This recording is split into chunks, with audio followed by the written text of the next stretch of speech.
And welcome to another edition of Two Steps Ahead Podcast. Two Steps Ahead Podcast encouraging you to take your passion, make it happen, let yourself be great. I'm Son Edom, and coming up on the show, we're going to talk about a couple different things. One is pandemic amnesty. What's that all about?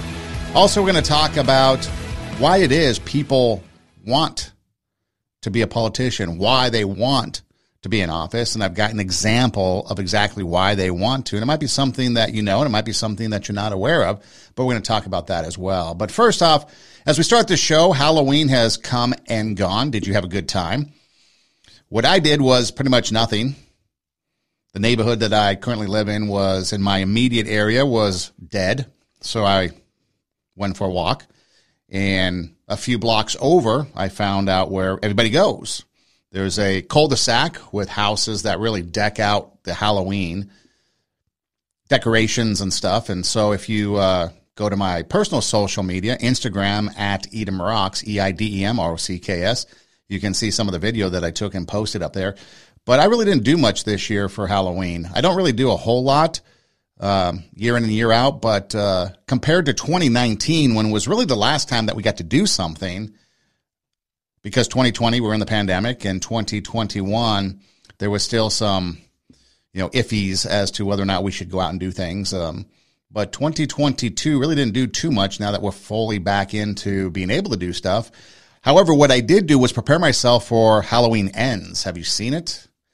Halloween started it all in 1978 with The Shape, a.k.a. Michael Myers, and it ended this year with Halloween Ends. I watched the movie. I started back in September. I've seen most of them, but I started back in September, and whenever I had time, I'd start over watching them. There's a couple I skipped over, like Halloween 3 had nothing to do with anything, so I skipped that because I'd seen it before. I did not watch the Rob Zombie movies because I just didn't feel like it, and came to the realization that I actually had missed out on Halloween 6, never seen it. And supposedly that gives the backstory as to why Michael Myers is Michael Myers and why he can't die until this last episode. But I was sitting there watching these movies, and there's a few that I enjoy, like the first one I enjoyed, and then there's a few along the way that I enjoyed. I thought the final three, which was Halloween, and then Halloween Kills and Halloween Ends, I thought the first two were decent as far as that final three.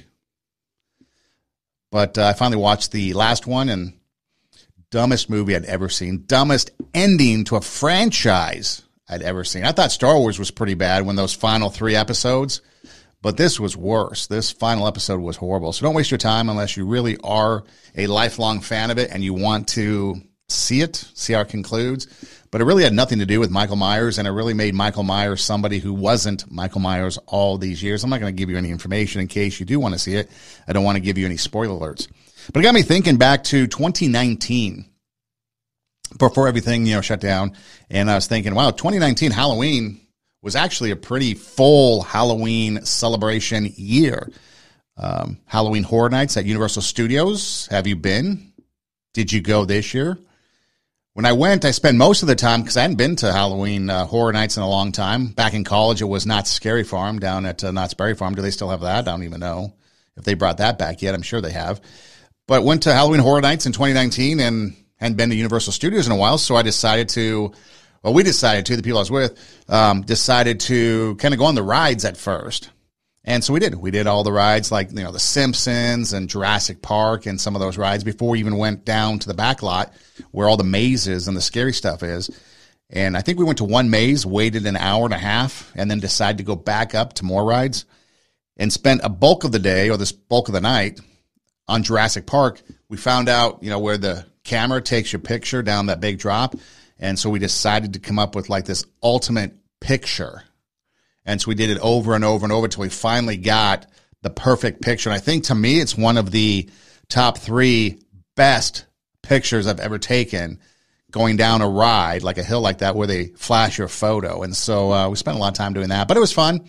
Got to go on a lot of rides, got to do the Halloween thing. And so it was a blast. The company was fun. And so we had a really good time. And then did a couple things like there was something in an industrial part of Los Angeles, like in some nondescript industrial building called The Creep. Do you know about it? Did it ever come back?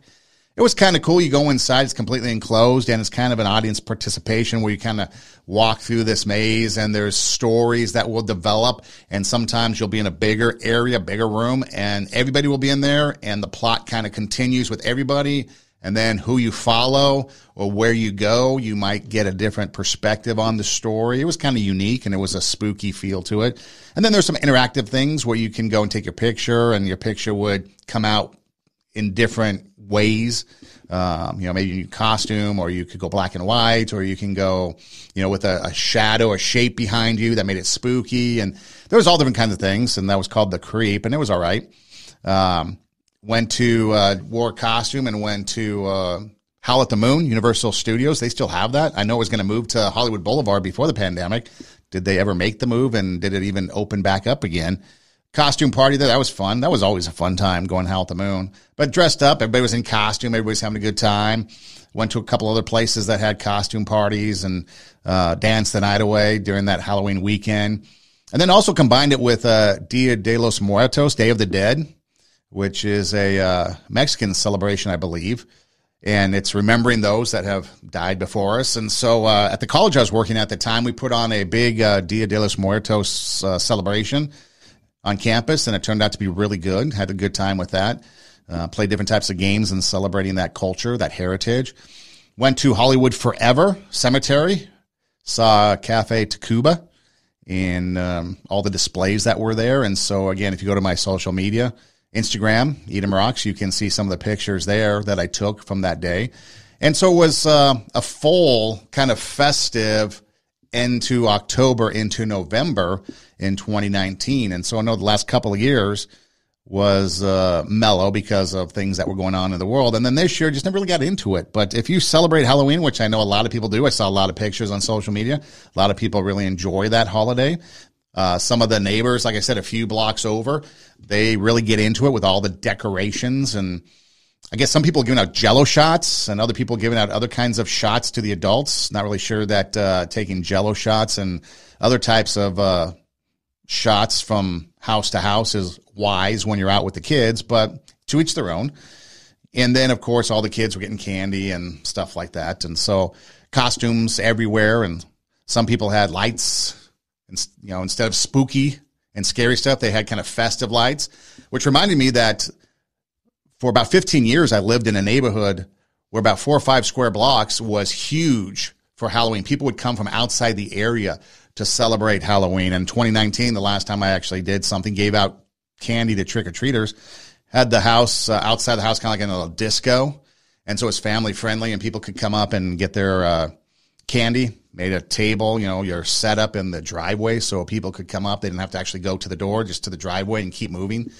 It was a lot of fun. This year, I was prepared before I left the house to go for the walk to kind of see what was going on in the neighborhood, but nobody showed up. So I've got some candy for myself that I'm going to enjoy. But it got me thinking also about the fall of the year. I know a lot of people look to New Year's as the time of year where we're going to start over, New Year's resolutions, all that type of thing. But I always like the fall of the year as a new beginning. I always like the fall of the year just to begin with, because not only being on a college campus and teaching, it's a fresh start for a lot of people, whether coming back to school or whether you're coming off the high school campus and you're going to college for the first time. So there's a lot of excitement, a lot of anxiety, a lot of different emotions, but it's like a new beginning for a lot of people. Then you've got, obviously, the weather, the change in season, depending on where you're at. The leaves might change. The temperature cools down. You've got the beginning of college sports. College football kicks off, and then you got volleyball. All sports are playing. Baseball's in the stretch run, the pennant chase, the World Series. You've got hockey. They drop the puck, basketball. And so it's just a fun time of year because it's a lot of new beginnings, new seasons starting in sports, new seasons starting in life, new seasons starting on campuses, school campuses all across the country. And so again, for me, the fall of the year is always kind of like that new beginnings, that fresh start. And it's always a fun way to start the year. And then, of course, you got the holidays. You've got Halloween, which is what most people look forward to first. And then you've got Thanksgiving and Christmas and New Year's. We've got bowl season. And so to me, the fall of the year is always a fun time of year. And so if you celebrate Halloween, hopefully you enjoyed it. Hopefully you had a good time. Hopefully it was a lot of fun. Maybe next year I'll get into the spirit a little bit more and go and see a couple things around the community that didn't get to, kind of some haunted houses. I do remember one thing, though, when it went to the Halloween Horror Nights, you had a long wait, and the payoff for me personally wasn't really there. So I guess maybe that's why I never go back to those things as far as the spookiness of it, the scariness of it, because the payoff, it was just gore as opposed to suspense, thrilling, get the blood rushing. Gore doesn't do it for me. But maybe next year I'll get into it a little bit more. But looking forward to now into November and December. And then, of course, January starts the new year, and we go from there. So hopefully you have a great and blessed holiday season. And if you celebrate Halloween, hopefully it was a good one for you. Now, as we get into the bulk of the show, I want to start out with something that's interesting that I hope doesn't get me banned from YouTube, because I've been banned from YouTube a couple times or put in the penalty box for talking about pandemic-related things. But somebody by the name of Emily Oster came out with an article. Have you heard about it? Let's declare a pandemic amnesty. So let's declare a pandemic amnesty with the subtitle, "We need to forgive one another for what we did and said when we were in the dark about COVID." It was written on Halloween 2022. And she goes through and talks about how we need to forgive everybody because people got it wrong. And most of it comes from the standpoint of the liberal mindset and those people and what they believed and how they got it wrong. You can read it for yourself. Just type in, let's declare a pandemic amnesty, and you can read it for yourself, see if you agree or disagree. But as I was reading through it, I got to thinking, no, there's no way we're declaring a pandemic amnesty. What you did and what you caused other people to go through, and the accusations and the vitriol and the anger and the violence, no, there's no pandemic amnesty. We're not going to forgive because you want to be forgiven. Now, again, I must quote, or I must preface this with, if you really want to understand forgiveness, episode 66, and there's been a couple episodes that I've done forgiveness, but episode 66 of Two Steps Ahead podcast, you can go to radiowarp.com and you can click on the Two Steps Ahead logo and scroll down, and you can listen to episode 66. You can go to our Rumble account, our YouTube account, it's still up there, TWO, Two Steps Ahead podcast, and you can search for episode 66 and it talks about forgiveness. So we're not going to be talking about forgiveness here, because forgiveness is something a little bit different than this. You can forgive people for what they've done, but that doesn't mean you're going to forget about what they've done, nor are you going to let them off the hook for what they've done. They need to be held accountable for what they've done. And this article, Let's Declare a Pandemic Amnesty, as I was reading it, it really was a call for, hey, our side, the liberal side, got it wrong, and you just need to forgive us because, that's just how it goes. But no. First off, there is no apology. So your forgiveness of your amnesty isn't going to be readily accepted by anybody. And a majority of the people that I've seen online that were, because you had two sides, right? You had the pro-government side of how to handle the vaccine, and then you had kind of the common sense, the logic, the reason side. And the reason, common sense, and logic side was basically, hey, it's your choice. If you want to do something, go ahead and knock yourself off. But I don't want to, and I want to live my life according. The other side, the more liberal, government-minded side, was mandates, shutdowns. You have to do this or die. Instead of freedom, choice, my body, my choice, it's do or die. And so there were two dramatic sides to the spectrum. And during the pandemic, you had people on the dramatic side wishing death. I can't tell you how many times someone told me, I hope you get COVID and die because of your beliefs, or other nefarious things. And all we were saying on this side is, hey, it's a choice. If you want to wear your mask, go ahead. If you want to get the vaccine, go ahead. I just don't want to participate in that because common sense, reason, and logic, I don't see how this is very beneficial. That's all it was. And now this side over here that caused a lot of problems, lockdowns, loss of jobs, loss of businesses, loss of savings, couldn't do graduation celebrations, birthday celebrations. You had things such as your basic freedoms, your rights, your freedom to speech, your freedom of religion being taken away from you, things being censored online. You had police in Brooklyn, for example, shutting down a synagogue. You had people getting arrested for being on the beach. You had someone arrested in Malibu for riding a paddleboard all alone in the Pacific Ocean. And you had like this whole Coast Guard, SWAT team, sheriffs, everybody descend near the Malibu the Malibu pier and arrest this guy for being on the ocean. And then you had all kinds of nonsense from like Mayor Garcetti, where you can either be on wet sand versus dry sand and all this stuff. So it really was something that really caused a lot of division. And then, of course, the hypocrisy when Black Lives Matter hit and the masks came off for the protesting. And then, of course, you had the politicians such as Nancy Pelosi getting her hair cut, or Gavin Newsom at the laundromat restaurant, the French Laundry, doing his thing, and all the others, Gretchen Whitmer, husband wanting to take his boat out, and on and on and on and on. So we saw the hypocrisy. We saw that. And so now you've got somebody, Emily Oster, who wants to have pandemic forgiveness, and it's really a condescending type of article. So she starts in April of 2020, blah, blah, blah, blah, blah. Her family would go on a number of hikes. We all wore cloth masks that I made myself. This is her talking. So when they would go on their hikes, they'd wear their cloth masks. We had a family hand signal, which the person in front would use if someone was approaching on the trail and we needed to put our masks on. So it was a hand signal.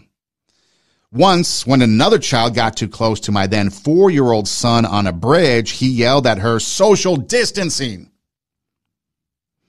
So for me, all I need to know is sitting right there as to what type of person this is. They bought hook, line, and sinker everything that the government, everything that the news media fed them. They absorbed it. Now, again, my thinking is always logic, common sense, and reason. I'm not just going to accept something because somebody tells me I should.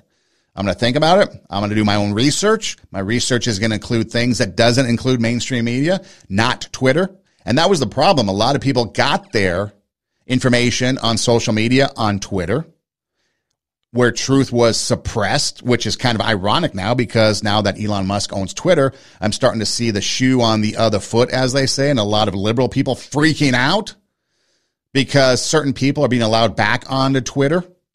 And you're starting to see other things get flagged from the other side, liberal people making wild accusations and claims. Now they're getting flagged, so everyone's flipping out. So the shoe is on the other foot now. But so you start to see somebody who bought in this hook, line, and sinker.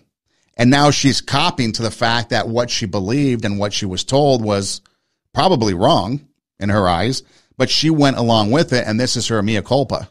Saying, oh, yeah, got it wrong, but hey, that happened and now we just need to move on. These precautions, as she writes, were totally misguided. Back in April of 2020, no one got the coronavirus from passing someone else hiking. Outdoor transmission was vanishingly rare. Our cloth masks made out of old bandanas wouldn't have done anything anyway. But the things we didn't know. Well, we did kind of know. If you looked and you did the research, you would figure it out. There were some college universities that did some research. There was this guy that came on CNN with Anderson Cooper, Dr. Alok Patel, and he had this to say in February of 2020.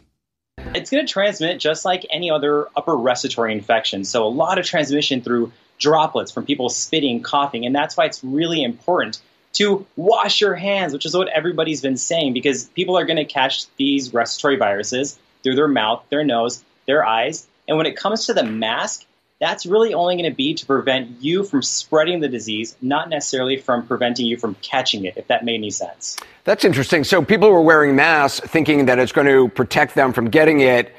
It won't. Why? Because if there's droplets in the air or droplets that land on them, it could go in their eyes?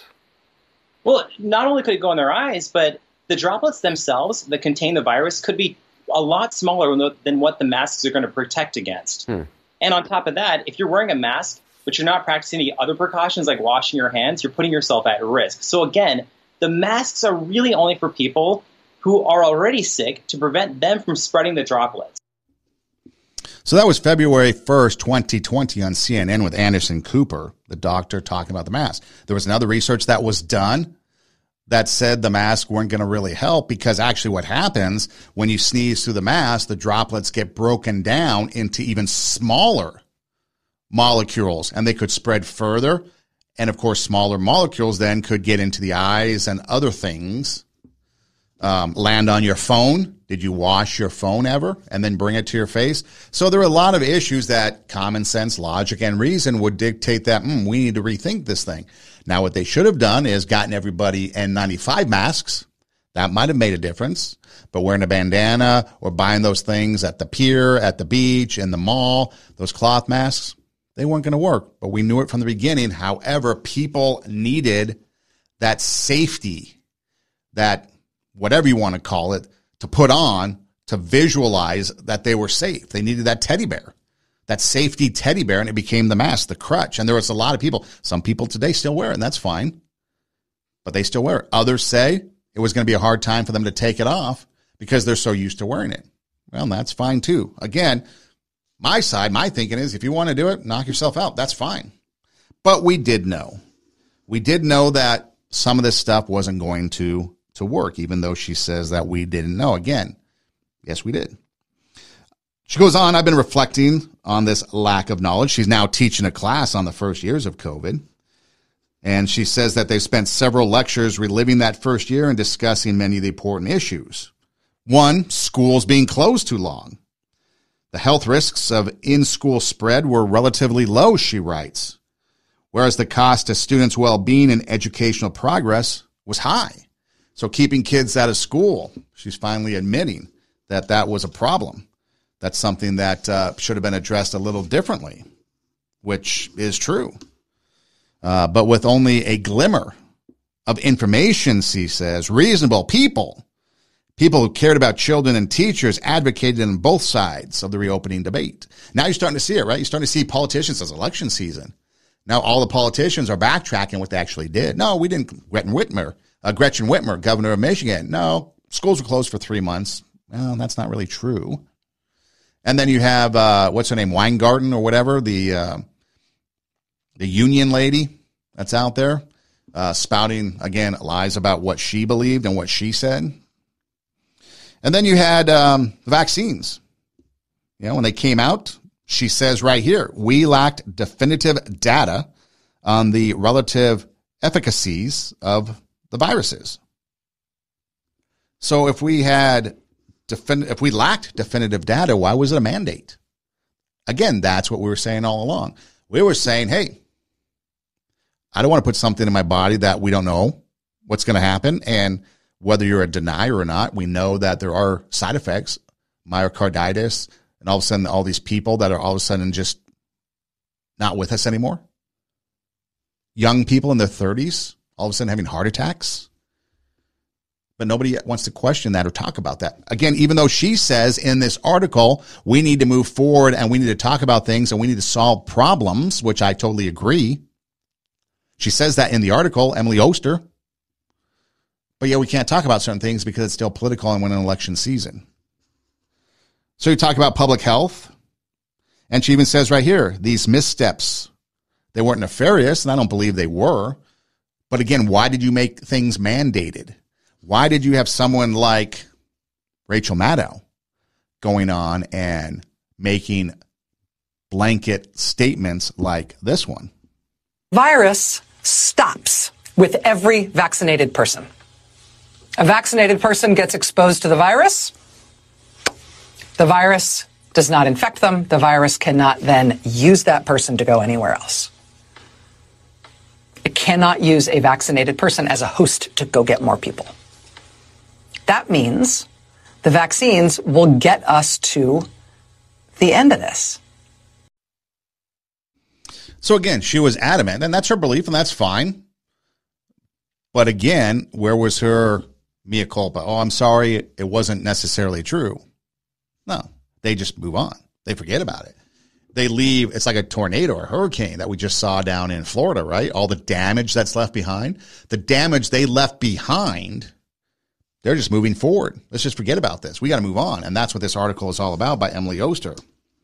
She goes on, the people who got it right, for whatever reason, well, whatever reason is common sense, logic, and reason made us think about it, may want to gloat. Now, we're not gloating. We know and we knew then that we were right about our beliefs, our personal beliefs. Those who got it wrong for whatever reason may feel defensive and retrench into a position that doesn't accord with the facts. And see, that's what she's doing, I think, here. She is feeling defensive because she's starting to realize maybe a lot of her beliefs that she believed were wrong, and this is her way out of it. But again, when you're not telling people the truth, when you're not allowing both sides of the story, I mean, you think about that. How many doctors were censored on YouTube? How many people that talk about it even to today, like myself, get censored on YouTube? So if this show happens to disappear off of YouTube, you know why. They don't want us to talk about it. Even though Emily Oster says we need to talk about it now. And not only do we need to talk about it, we need to forgive everybody that caused the damage. And again, episode 66 talks about forgiveness. This is a different topic. Because you can forgive people, but again, you don't forget and you don't let them off the hook. Just like I'm sure if you were like Paul Pelosi, he was attacked. Now they've made it political. But for whatever reason, the dude should go to trial and the whole thing should be played out in court and let the jury of his peers decide and then give him punishment. But no, all of a sudden in San Francisco, where there's violent crime and people getting out of jail or not even being arrested, all of a sudden this guy is facing federal and state charges and is going to spend the rest of his life in the electric chair because of who the victim was. So again, we're not really dealing with moving forward and having resolution because we still have a favored system. But we knew all along. And that's why she wrote this again, because she's feeling defensive because the things she admits in here were wrong. And now she's realizing this as she's teaching her class, I guess, about COVID. And she is actually at Brown University. She's an economist at Brown University talking about it. So she goes on. Getting something wrong wasn't a moral failing. No, but getting stuff wrong like the vaccine cost people their lives, cost people lockdowns, cost people their jobs, their savings, their careers, their businesses. So yeah, it wasn't a moral failing if you want to write that, but there was a lot of people whose lives came to an end because of these decisions. What about all the people that were put into a home by Governor Cuomo? And all those deaths. And yet he never apologized for it, never took responsibility. And then he got bounced. So again, she writes, we have to put these fights aside and declare a pandemic amnesty. That's laughable. Why not come out and admit you're wrong? Why not apologize for it? And then come together and talk about the issues. Because you're being smug in this article, what you're talking about. Because again, you might have been on the side and you still might believe your belief, and that's fine. I'm not trying to change anybody's beliefs. But what I'm pointing out in this article, here is somebody that was so pro that side. Pro-vaccine, pro-mandates, pro-shutdowns, pro-lockdowns, keep kids out of school, etc. And she's starting to realize, Emily Oster is starting to realize through this article in The Atlantic, that some of the things she believed and some of the things she was fed wasn't necessarily true, nor were they right or the right course of action. And the whole thing could have been resolved if people did not include mandates, if they did not try to shut down our freedom of speech, censor our freedom of speech, if they did not try to lock down everybody and lock down gyms and other businesses like small restaurants that lost their jobs, salons, places like that, people that haven't been able to recover financially. What about people that lost out on those occasions of celebration, like I mentioned earlier, graduation and stuff like that? Or people that weren't able to mourn the death of a loved one or weren't able to be in the hospital alongside them as they passed away? So no, you can't just have pandemic amnesty because too much damage was done to one side. Because of the vile, the vitriol, the hatred, the whatever you want to call it, from the other side. You can't have amnesty. Too much damage was done. There needs to be something someone coming alongside and saying, you know what, we were wrong, at least in some of the stuff that we did. We tried, but we were wrong in the manner in which we did it. Because again, you need to die. I hope you get COVID and die. You're wrong. It's a vaccine. It's a pandemic of the unvaccinated. Biden said that all the time. No, it wasn't. It was a pandemic of a disease, of COVID. So we need to put the fights aside and declare a pandemic amnesty. Again, we talked about the LA County closing its beaches. She writes ex post facto, which basically is Latin for in hindsight, which is always 2020. It makes no sense. No more sense than my family's masked hiking trip. So I'm glad she starts to realize that, being in the outdoors. You weren't going to get it. Coming to the realization that some of the things that you did. But again, does this guy that was arrested in Malibu in a paddleboard, does he still have a criminal record? I don't know. But that's the question that needs to be asked if we're going to have this. She goes on to claim that she was in favor of reopening schools and was called a teacher killer. Well, that's pretty bad if she was. Nobody needs to be called a teacher killer. And hopefully those people that called her a teacher killer would reach out. And maybe they can start the dialogue. Maybe the people that were on that side, that were pro everything, maybe they can get together with the people that called them stuff. Because, you know, the liberals, they turn on each other and they eat each other. Maybe they can rectify things first and then come talk to the rest of us when they are not being so smug and condescending in an article saying that we need to just forgive everybody and move on. Forgive and forget, move on. She writes now, moving on is crucial because the pandemic created many problems that still need to be solved. Absolutely. But again, you and like-minded people, you caused it. You caused it because of a political election. Remember when Kamala and Biden said, don't take the vaccine if Trump was responsible, and then turned around and mandated to everybody, masking everybody. And again, the sad part is the kids.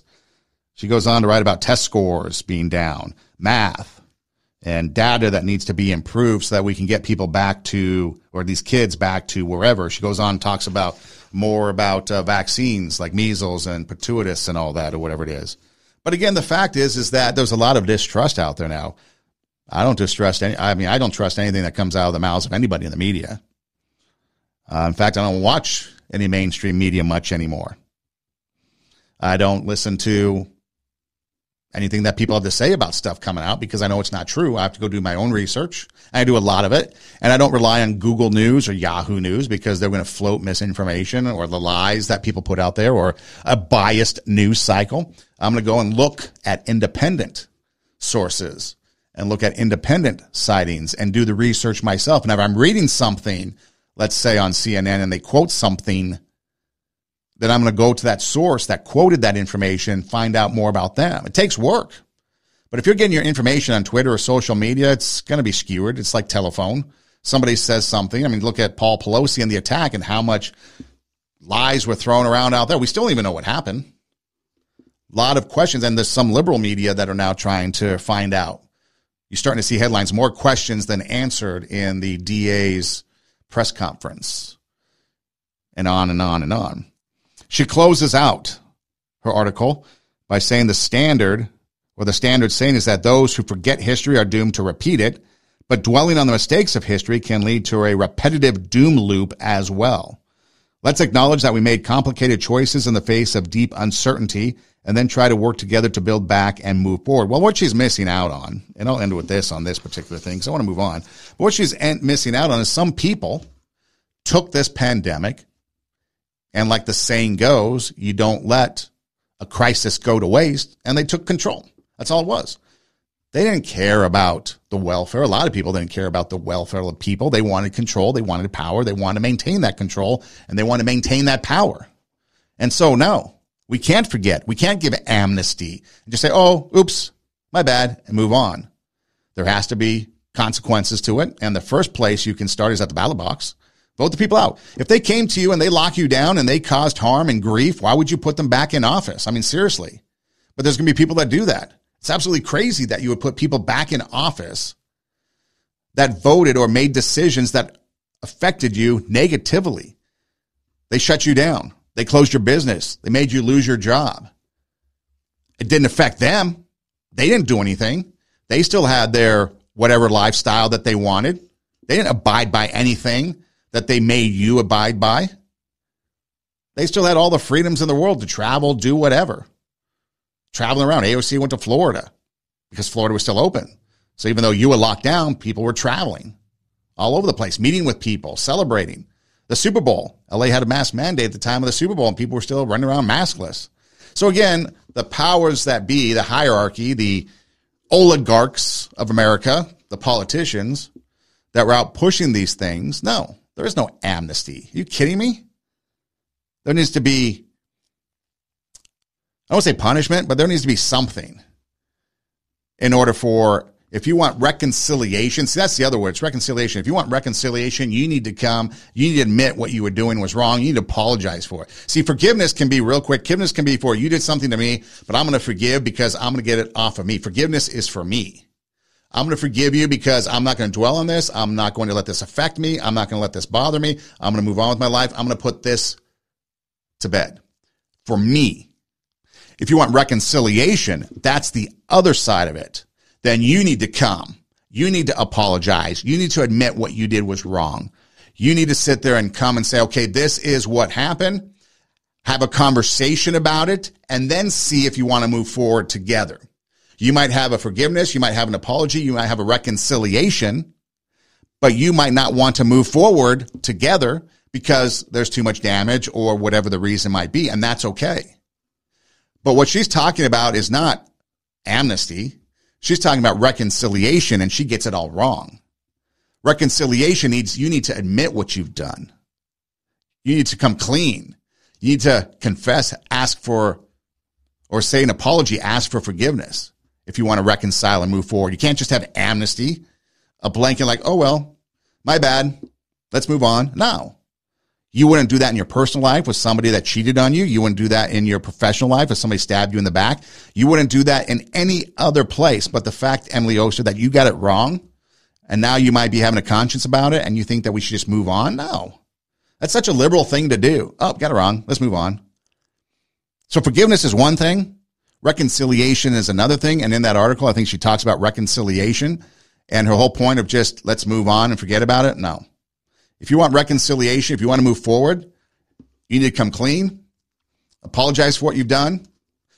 Maybe you got it wrong because you naturally did believe the things that were being fed to you. But you also ingrained it in your 4-year-old when on the bridge, he's screaming at some other kid who's probably 4 or 5 years old, who knows, social distancing. And that's what happened. So again, no to pandemic amnesty. If you want reconciliation, go figure out what it is. You're a college professor and economist at Brown University. Go figure it out, then write another article, and then maybe we can talk about it. Now, it is election season, and one of the things people are doing are coming to you for your vote, because without you, they can't keep power. And there's all kinds of things going back and forth. But this is why, if you really want to know why people want to be in political office, they don't care about you. I've said that time and time again. A majority of the politicians, they don't care about you. They only care about themselves. If they're on a local level, all they want to do is get to another position that's higher up, another position that's higher up, another position that's higher up. Pretty soon it's the state level, then it's the national level, and then eventually, depending on your fortunes, you might be trying for the presidency of the United States or some other big-time office. But that's all it is. Everybody's always talking about, they're talking about Gavin Newsom now, running in 2024, even though he said if he gets reelected, he's going to serve out his term. We all know that's not going to be true. It'll be dependent upon if he thinks he can be successful in a presidential election in 2024. But again, this is why people want to be in office. And I'm going to use California Democratic Representative Eric Swalwell, who was a big anti-Trumper pushing this January 6th thing. Well, this is what he has done. Okay? And don't forget, he was the one that slept with the Chinese spy Fang Fang. So he dropped nearly $60,000 on travel expenses in just a 6-week period. This includes a trip to Miami Beach and the hot spots in Miami Beach, hotels in Paris, France, and this is all public record because you have to put it out there with campaign finance records. The Swalwell campaign's choice of posh hotels carry nightly price tags between $400 and $3,700. Can you afford a $400? Can you afford rent? Can you afford gas? Can you afford food on your table for your family? Let's start there, let alone taking a $400 a night trip or a $3,700 a night hotel stay. According to the U.S. Census Bureau data, again, 6-week span, he spent $57,094 in travel expenses, and that is only less than $10,000 than the median American household in 2020. So from April 1st, 2020 to May 18th, 2020, he spent $57,000.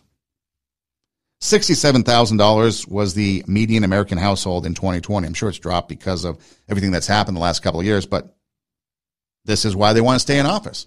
Money, travel, power. They're immune to everything. They make laws that only you have to follow. They don't have to follow. They oppress the people that vote them into office. So why do you continue to vote them into office if all they're going to do is oppress you with their laws? Talking about all kinds of things that we're not going to get into because I don't want this to be a political conversation. There's a lot of things that's hurtful to people, just everyday Americans, you, and yet you vote for these people. So Swalwell's campaign, which consists of 2 paid staffers, not sure who else is with them, but dropped thousands at a luxury hotel, or I guess luxury hotels, in prime vacation spots. $4,708 at Lowe's Miami Beach. The campaign doled out $1,752 at a 5-star hotel, La Maison Champs-Élysées in Paris, France. Nightly rooms run around $1,000, maybe $1,200 per night, according to the article. Again, if you are a representative from California, what are you doing in Paris on the taxpayer's dollar? Why using campaign funds to travel to Paris? And again, this is why they want to stay in office, because they can use other people's money to travel the world and do whatever they want and live a luxurious lifestyle, much like the Russian oligarchs, because that's what they are. They become these American oligarchs. They can do whatever they want, and they don't pay for it. And I've got another story coming up to back that up. The Maison Champs-Élysées in the heart of Paris is golden triangle, an elegant marriage of contemporary lines and unobstructive luxury, according to the description. That's the outer side of the swanky hotels that are nowhere near his district. The highest expenditure came from United Airlines, where the campaign dropped $13,000 on flights. Committee also spent $7,815 on American Airlines and nearly $1,300 on Alaska Airlines. The Cadillac congressman appeared to continue his luxury limo kick, spending nearly $6,000 on such services, according to the disclosure. How's your car payment coming along? Do you have a car payment? Can you afford a car payment? Can you afford $6,000 in luxury limo rides? And then, of course, there was the $1,500 and the $1,000 on Lyft and Uber rides. Again, this is a 6-week time frame. April 1st to May 18th, 2020, $57,000. Okay? This is more than what he spent in communication, consulting, and fundraising services. Last year, so 2019, I guess it was, Swalwell's campaign dropped tens of thousands of dollars on booze and limo services, and also spent $20,000 at the luxury hotel where his wife used to work. Interesting. Tens of thousands of campaign dollars included limo services, hotels, high-end restaurants, alcohol delivery services, and that was over the second quarter, according to FCC records. So all this is public knowledge. You know, $20,000 here on the Ritz-Carlton Half Moon Bay, where Swalwell's wife was director of sales until 2019, according to her LinkedIn profile. And it goes on and on and on. They just want to spend money. They just want to have the ability to do whatever they want, whenever they want, wherever they want, at your expense. And so if that's the case, what are we getting to? And then they create laws that are hurting. You hear about it now, right? In it's campaign season. Oh, this side, that side. They're a threat to democracy. They're a threat to democracy. Here's what Ronald Reagan said about a threat to democracy back in 1961. Our founding fathers here in this country brought about the only true revolution that has ever taken place in man's history. Every other revolution simply exchanged one set of rulers for another set of rulers. But only here did that little band of men so advance beyond their time that the world has never seen their like since, evolve the idea that you and I have within ourselves the God-given right and the ability to determine our own destiny. But freedom is never more than one generation away from extinction. We didn't pass it on to our children in the bloodstream. The only way they can inherit the freedom we have known is if we fight for it, protect it, defend it, and then hand it to them with the well-taught lessons of how they in their lifetime must do the same. And if you and I don't do this, then you and I may well spend our sunset years telling our children and our children's children what it once was like in America when men were free. So how much do you make a year?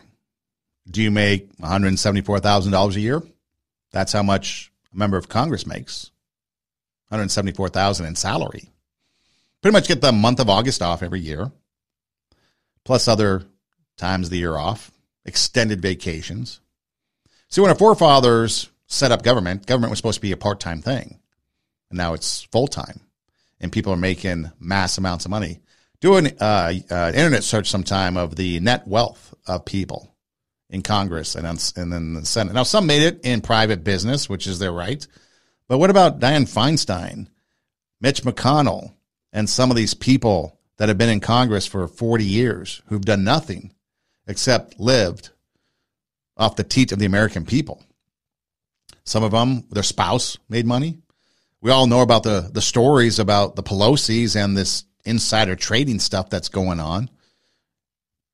Seems a little bizarre with the way that their stock portfolio has become based on voting. You can look that up in the news media, in the newspapers. That's just not me. Go to sfgate.com and figure it out.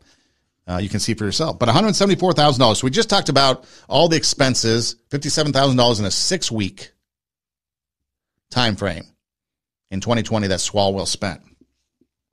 He's up for re-election, by the way.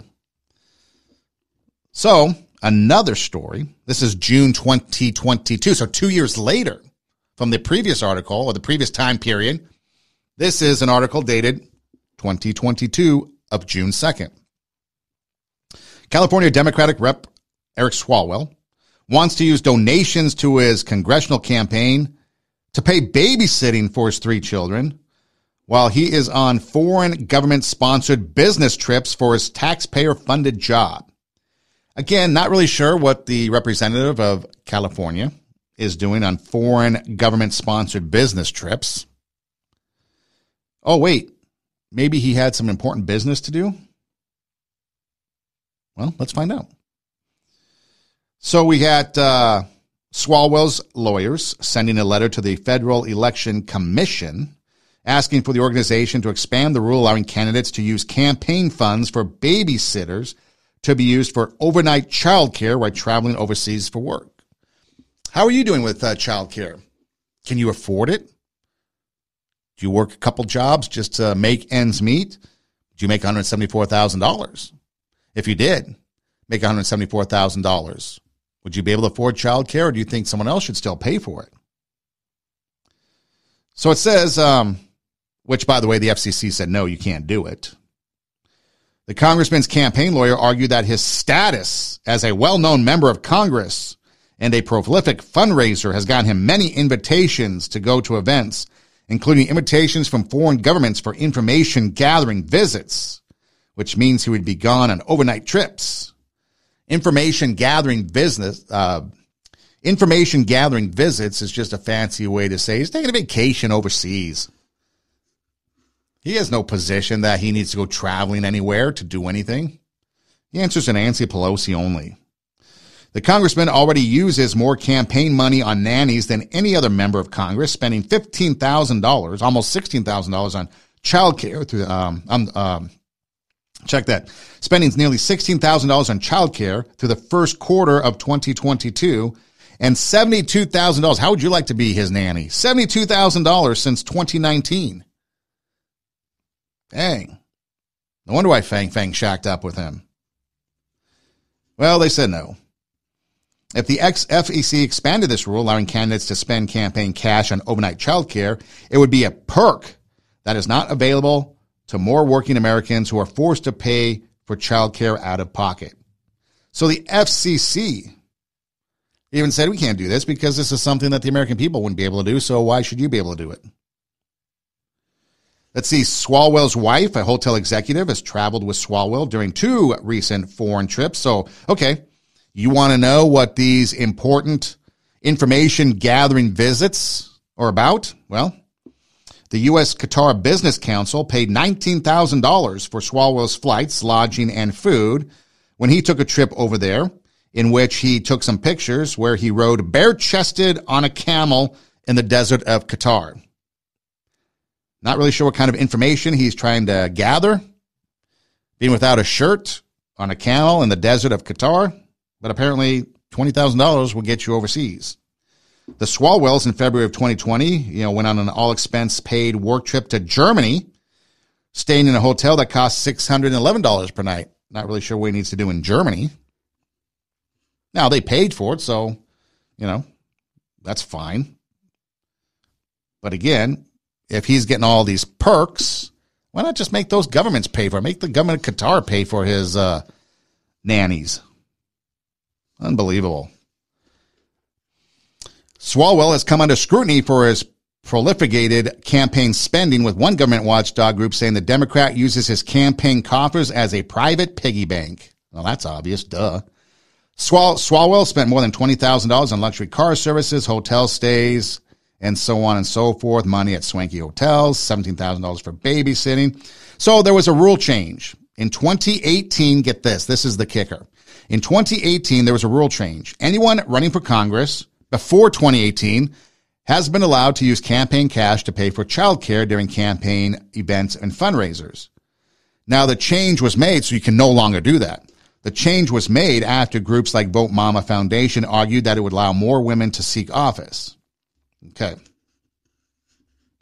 So, Swalwell once told this group that led the charge on the rule change that he once had to reevaluate if he could stay in Congress due to child care costs taking a toll financially. So apparently $174,000 a year and child care takes a toll financially. I ask you, how much do you make? How much do you spend in child care? What do you do for child care? Swalwell wants you to pay for it and then pay for your own child care as well. But this is why politicians want to stay in office. They don't care about you. Now, some may, but they've never cared about you. They only care about their wallets, their pocketbooks, their power, their trips, their status, and on and on and on. When was the last time a politician actually did something for you? I heard somebody say one time, talking about Biden specifically, or they weren't talking about Biden specifically, but talking about Biden, the comment was made that senators make horrible presidents because all senators do are kick things down the road. Look at illegal immigration or immigration. How long has that been going on? If you grew up in the 80s, nothing has changed since the 80s, and yet the same people are in office for 40 years, and nothing has happened on immigration. You could take Social Security. You could take any number of things, abortion, whatever. Now they want to codify Roe v. Wade. All these people have been in office for 40 years. Pelosi's been in office since the 80s. And every year they use these things to get you to vote for them, and then they do nothing about it.